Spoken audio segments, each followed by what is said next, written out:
So covenant means I gave my life to you out of love. And she gave her life to me out of love, only love. And we become mingled, that I cannot separate now from this mingled life. So God made a deposit of love, means He entered into a covenant with each one of us. His blood, His flesh mingled with our blood and flesh. His life mingled with our life. You heard I talking about what is grace. What is the definition of grace? Grace is participation of divine life into human life. Grace is mingling of God's life into human life, transforming the human life to godliness, godly life. So on that night Jesus said, I give you a new command. This is not like the 10 commandments of Moses. This is one command. In that one commandment, all the 10 commandments are included. Now, you have to obey only one command. Then it is equivalent to 10 commands you obeyed. Praise the Lord. All the 10 commandments are included in this. It is like you give either 100 rupee note or you give 1000 rupee note. Earlier we had 100 rupee notes, but recently or of late we got 1000 rupee note is enough. So this is the new covenant. 1000 rupee note.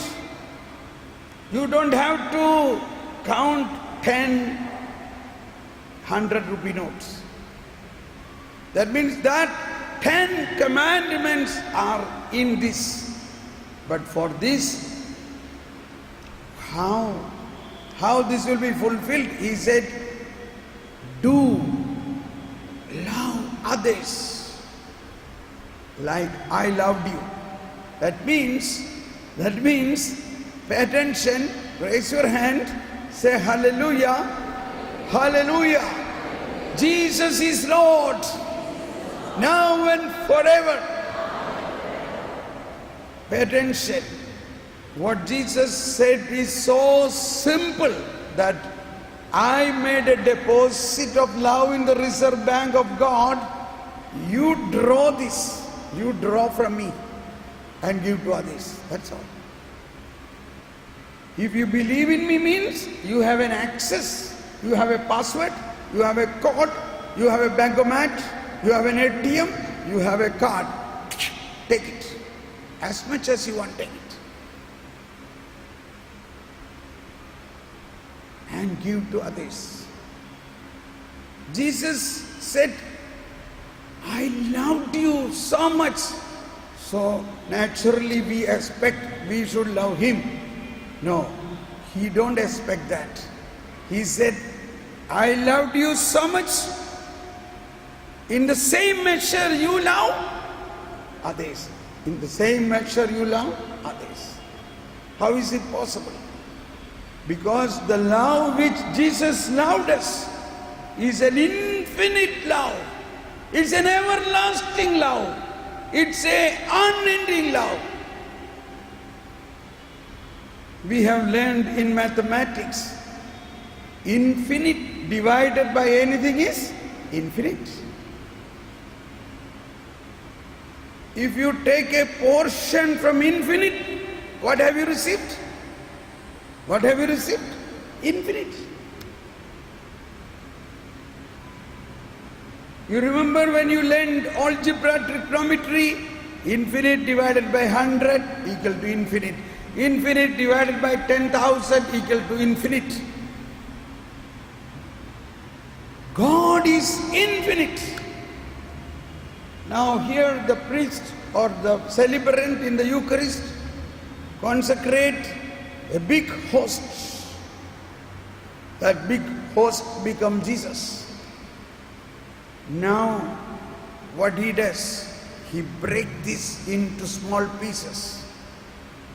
And when we come to receive Holy Communion, what do we receive?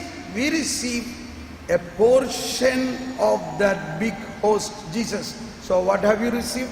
Have you received a piece of Jesus or full Jesus?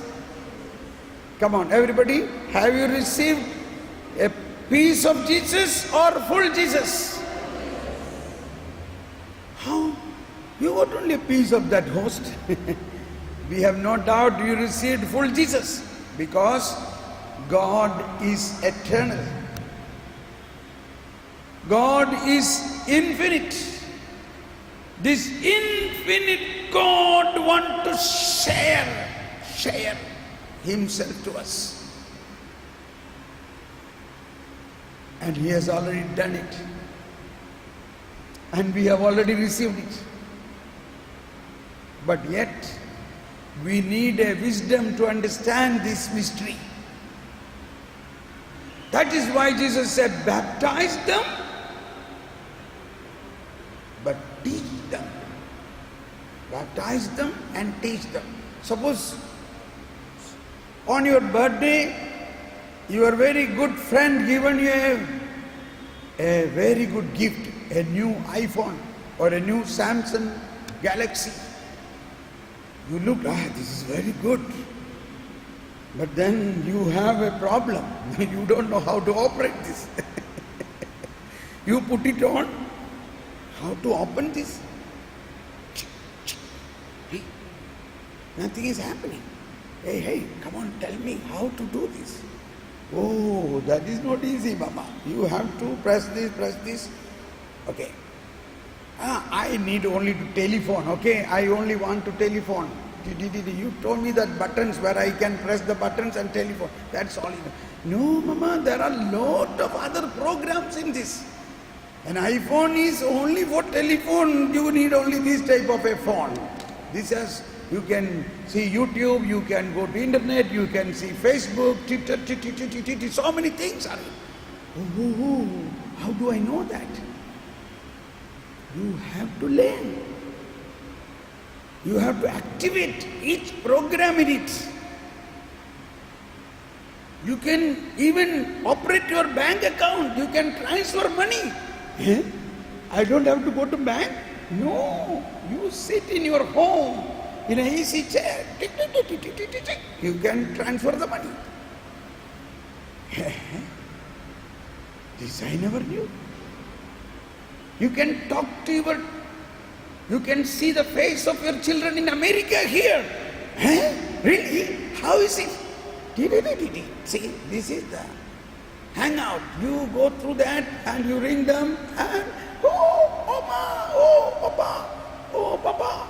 They will come online and you can see their face. This I never knew.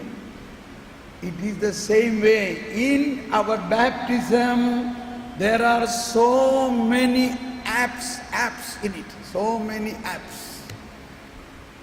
But we don't know how to activate these apps.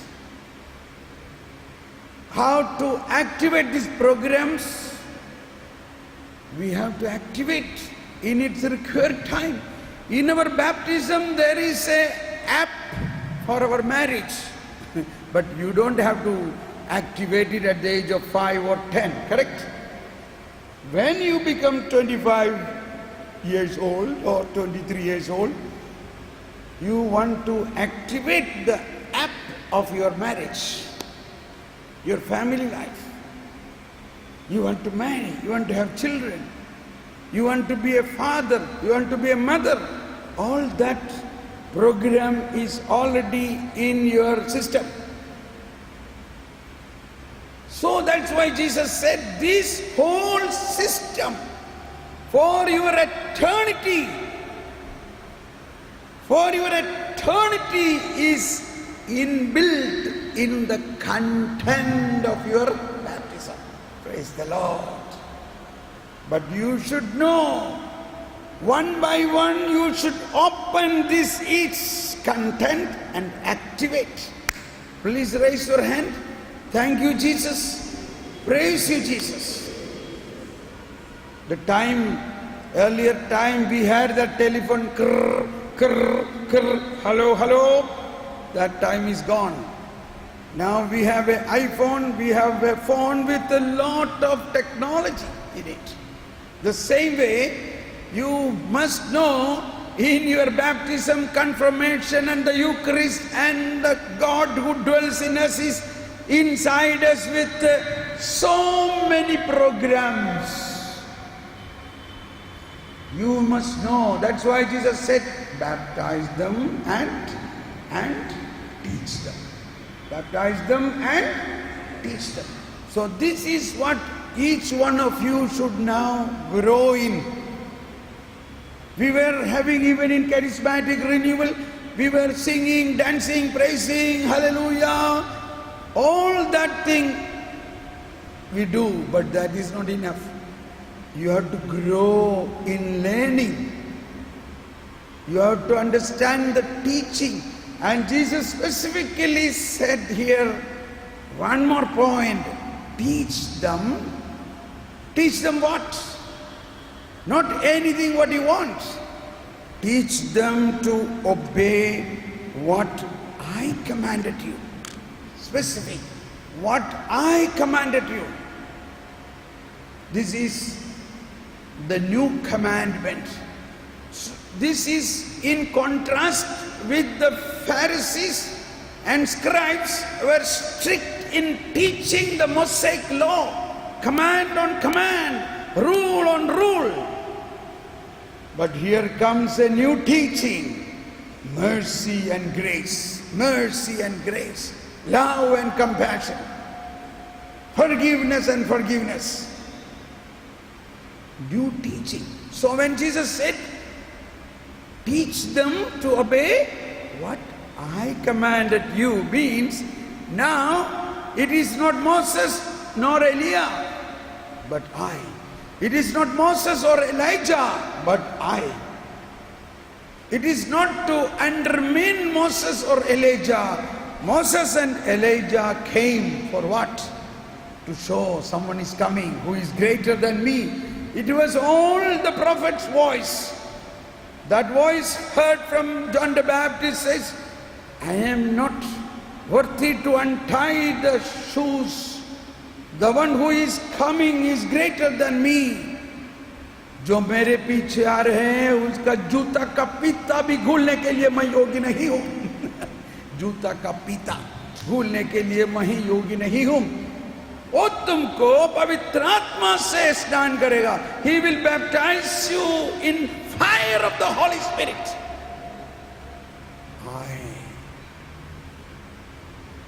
Now, Jesus said, law and prophet ended with John the Baptist. Say everybody, law and prophet ended with John the Baptist. What is the meaning? So what happened after that?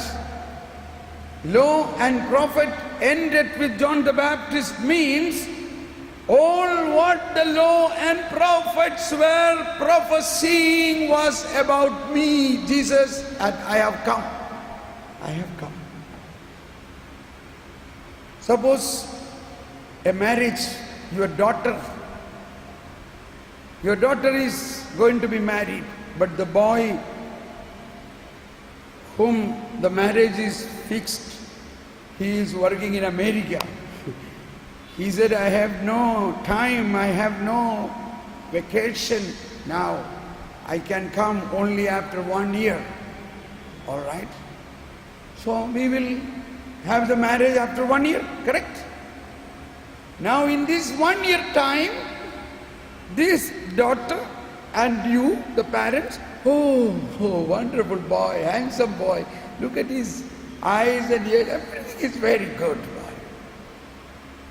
And the daughter keep on looking at him and telephoning, hello, I love you, I love you, I love you, I love you. And like that, days and months passed by. We parents also looked, oh, very good boy, thank God, I was searching such a boy. And finally, the boy has come. Now the betrothal should take place and the marriage should take place. That boy has come, he is inside you, he is in your home. Pay attention. Now, should you look on the photo or him? Now, should you keep, oh, he has come. What do you do now? He is sitting with you. Now, should you still keep on looking on that photo or directly looking, oh, my beloved, thank you, you have come. This is the Old Testament and New Testament. What Moses, what Elijah, what Elisha, what Ezekiel, all the Old Testament was a photo of the one who is going to come. Is it clear? Is it beautiful? Wherein Isaiah said it very clearly, he will be like this, he will be like this, he will be like this. Even if somebody spit upon his face, he will not say anything.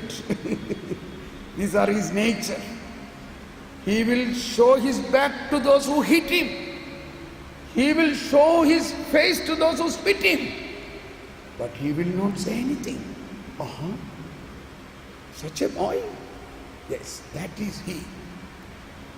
But he will be filled with the Spirit of the Lord, the Spirit of the wisdom, Spirit of knowledge, Spirit of understanding, Spirit of might will be upon him. He will not rule by blah blah blah, not with his words, but he will rule quietly with his power. See how Isaiah made the drawing about the one who is going to come. And as far as we are concerned, has he come or not? Has he come? Has he come? So should we still keep looking on the picture made by Moses, Elijah, Ezekiel? Or we must embrace him? Oh, how long I have been waiting for you. This is our faith. In the Mount Tabor,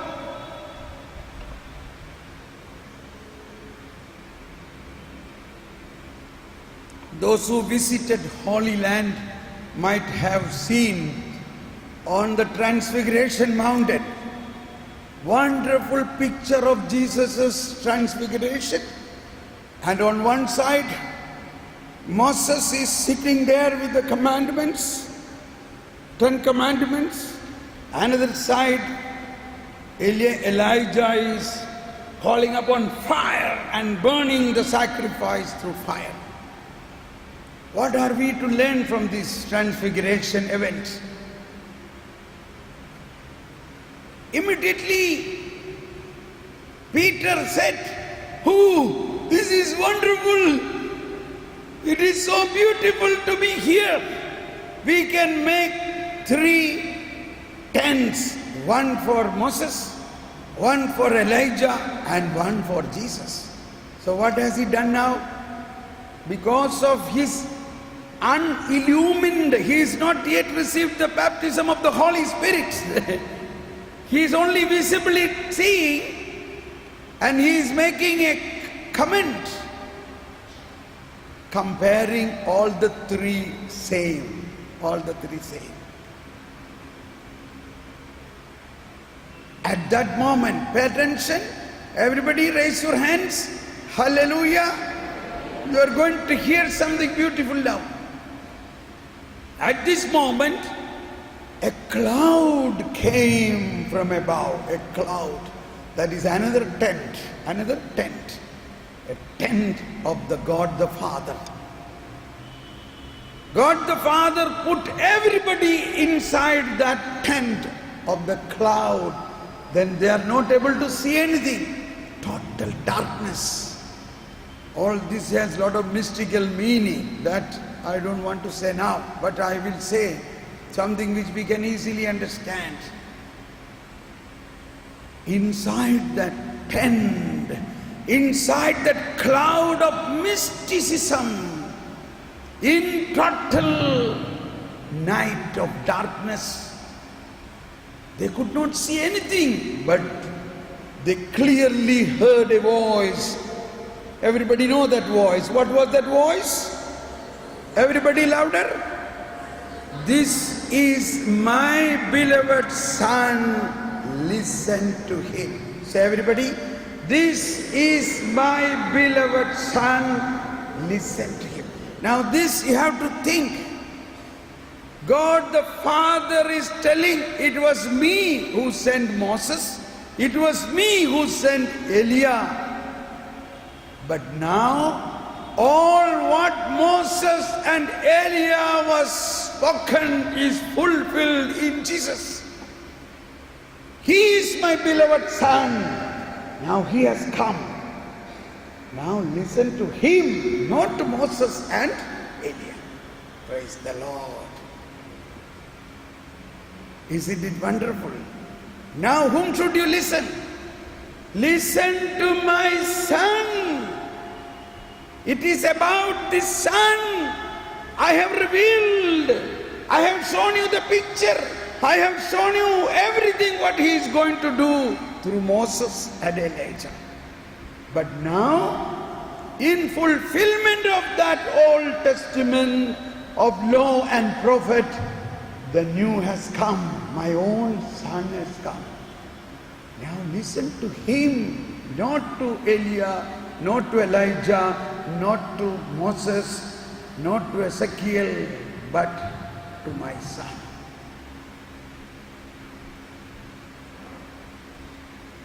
Are you scandalized? This is what the wisdom speaking to us. And this is what Jesus himself said to the Pharisees and the scribes. They say, Jesus said, you say Moses, Moses, Moses, but Moses spoke about me. You don't understand that. You don't see me in the Moses book. It was Moses only spoke about me. But yet you don't know me. You don't recognize me.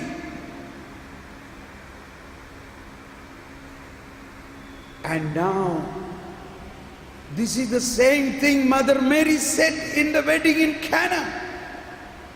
In the wedding feast, why such a event where the water changed to wine? Mary said, now do whatever he tells you. Not the Pharisees, not what Moses, not what Elijah. You do what he tells you. Because he has come in fulfillment of what God's plan. The old wine is over. The old wine of Moses, the old wine based on the commandments is over. The old wine proclaimed by the Pharisees and the scribes is over. Now the new wine has come. What do you want? Do you want old or new? We still like old because Jesus said, those who are habituated in drinking old wine will say, we enough, the old is enough for us. Jesus, in his parables, he has special care for ladies, widows, mothers. Okay.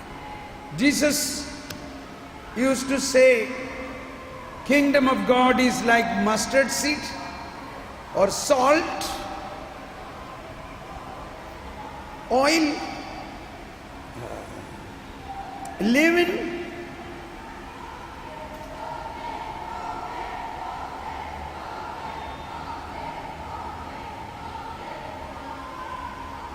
okay. So this is all the kitchen factors in the kitchen. Those who are in kitchen, you are accustomed with salt, yeast, mustard seed, oil, lamb. This is enough. These 5 symbols are enough for you to learn Bible and spirituality. But to men, he will say, kingdom of God is like the man who throw net in the sea and catching the fish. And he said, kingdom of God is like a woman or someone who bought a new cloth. New cloth. Once you get a new cloth, will you cut a piece from that new cloth and patch with the old? He said, no one will do that. This is for ladies. And the next line he said, someone who has new wine, he will not pour into old wine skin. If the new wine is poured into old wine skin, ladies do not know, men know the wine skin will break. Maybe Bandra ladies know that also. The wine skins will break. And what will happen? You will lose the wine and the skin. The new wine must be poured into new wine skin. Then last he said, Luke chapter 5:39, but everyone who are habituated in old wine will say, no, this is enough for us, the old is good. Now somebody is thinking, all this is written in my Bible. Yes, this is in your Bible.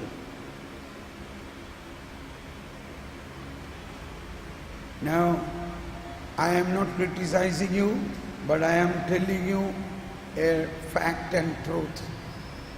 In fact, we, the present Christianity in general, not all, but majority, shall I say?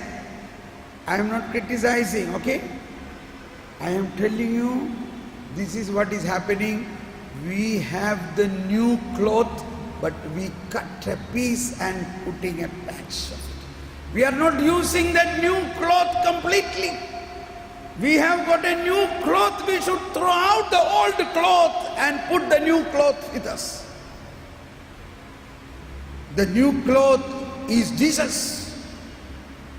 The new cloth is the salvation through Jesus, the merciful love through Jesus. Now onwards I am going to say another word, the righteousness of Jesus. The new cloth is the righteousness of Jesus, and the old cloth is the righteousness of the Pharisees according to the law. The Pharisees were instructing, you have to obey the law, otherwise you will have punishment.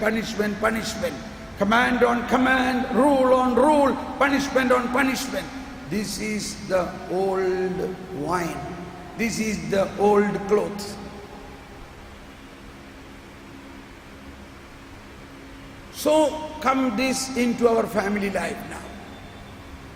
What do we do in the family? See, I told you how many times, don't do this, don't do this, don't do this. Again, if I see doing this, I will be.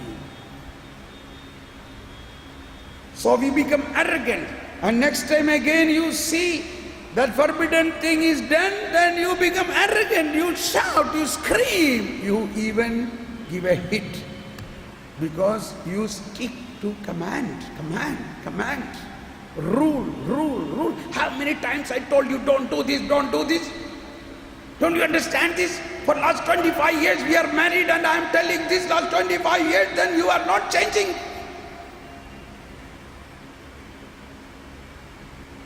Because you cannot change. You cannot change.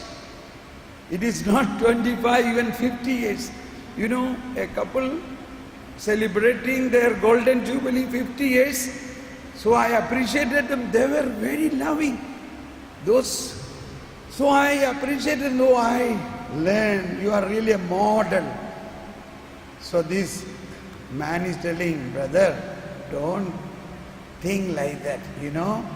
from the time of our marriage, for last 50 years, something she is doing irritating me so much. I told her all these 50 years, but no change in her. And now, immediately she came. Brother, I tell you what is that. It is not, it is in fact to help him.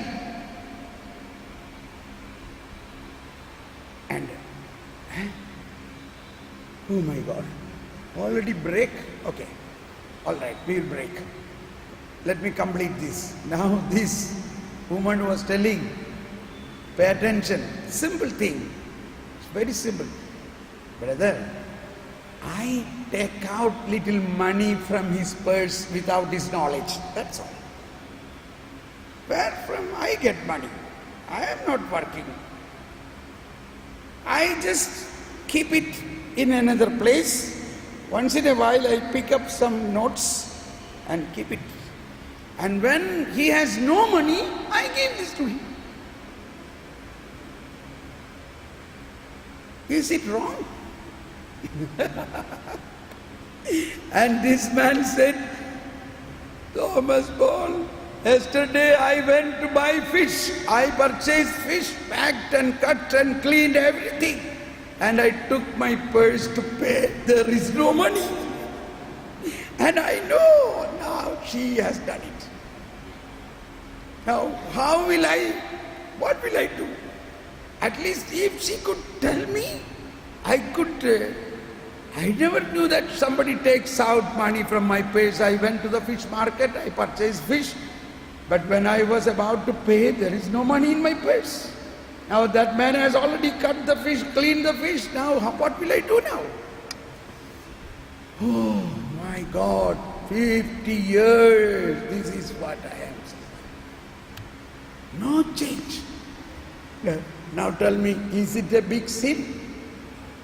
She says, what sin I have done?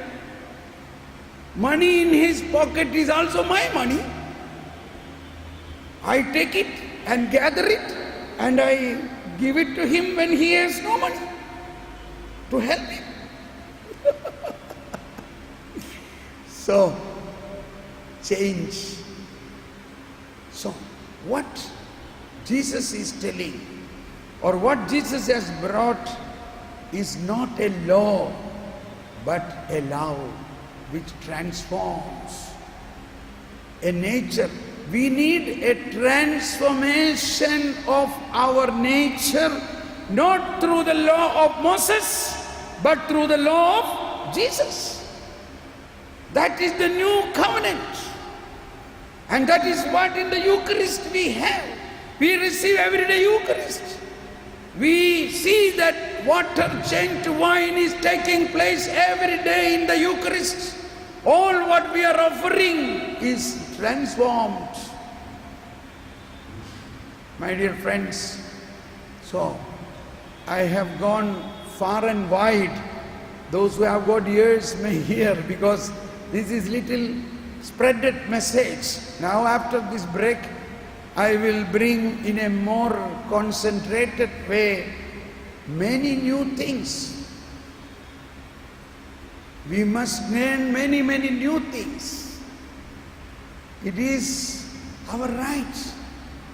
Okay, let us close our eyes for a moment and thank God that God, through baptism, has already given us such a lot of gifts in us, but we have not yet opened it. We have not yet activated it. He is the cornerstone. Whatever problem your family have, whatever sinfulness your family have, He can set right everything. He is our strength. If you trust in Him, on that rock, you will be built upon the rock. The flood will come, the rain will come, the storm will come, but your house built on the rock will stand unshakable. Don't look at the problem. The Lord knows your problems. Look at the rock from which the water will flow. From the rock, water will flow to your house. Believe this. Believe this. Yes, Lord, I believe. Have full hope. This day, today and tomorrow, is going to have a new dawn in your family, a new dawn in your personal life, a dawn of hope, strength. Amen. So we go for break, quickly come back. I have many things to tell you. I am sitting here only, but nobody come to me now. I will spend little time in silence and prayer. Thank you.